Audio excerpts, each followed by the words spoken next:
Hey there, gamer guys and gals. Today we got one from Crescent Moon and Cascadia Games.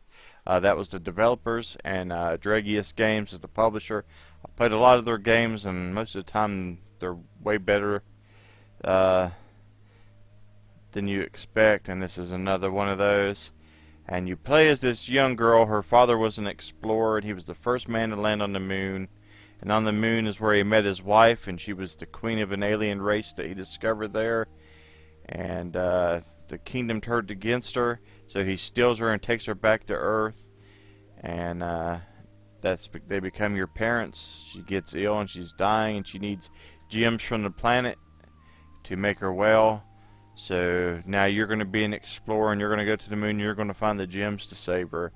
And it's an interesting little story with cute little characters.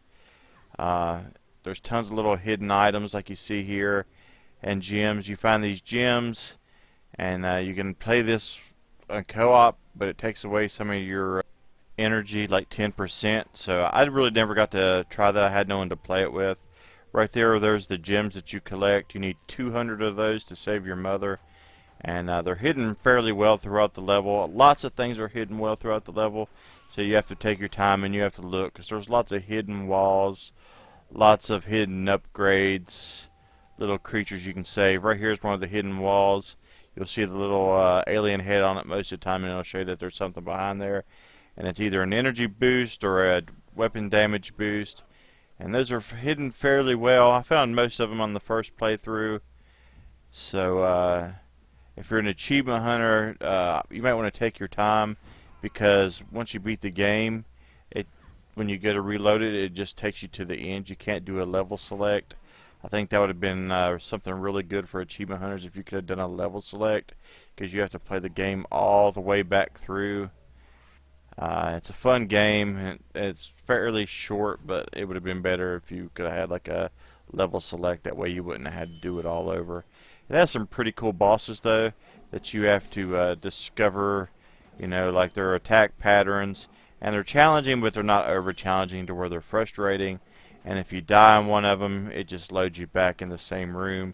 The way the saves work is every room, when you go into it, it saves. So if you die in there when you're collecting the gems or things like that, you lose them all.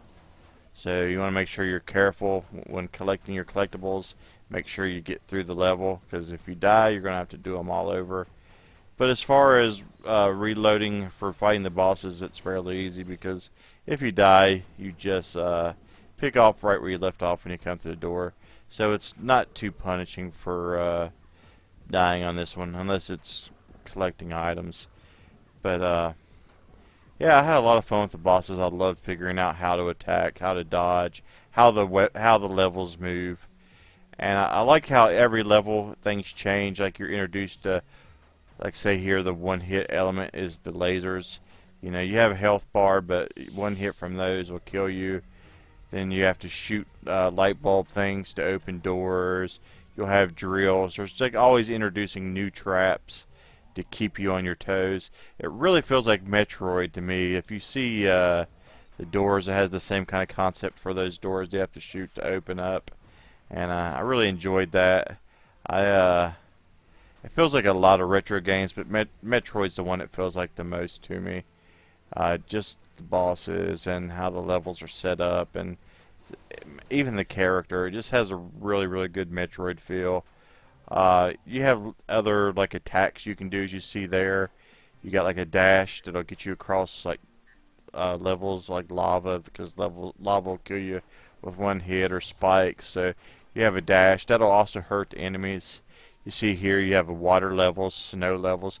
It's constantly mixing it up and keeping you on your toes, introducing you to new enemies, new traps. Just you never know what to expect, and that makes it a lot of fun as well. And like I said, you have to pay attention to that, but you also have to pay attention looking for all the hidden items. because hopefully you find them all in the first playthrough and you don't have to play it again just to collect achievements. Hopefully you just get to play it again for fun. But they're hidden fairly well, but I say I found 90% of them without even on my first playthrough. And then the ones I missed were on the early levels when I didn't really realize that there was a bonus level on each of the levels. So as you go through, just make sure you find the bonus level before you advance to the next one. There's really not too hard to find. But I think you're going to enjoy this one. It has just a lot of different variations of enemies, different variations of how it looks. It never feels repetitive from start to finish. I played this game, and it took me around 2.5 to 3 hours probably on my first playthrough. It was a little bit easier the second when I knew what I was doing, but it's going to take you a few hours to beat this one, and especially if you're looking for everything.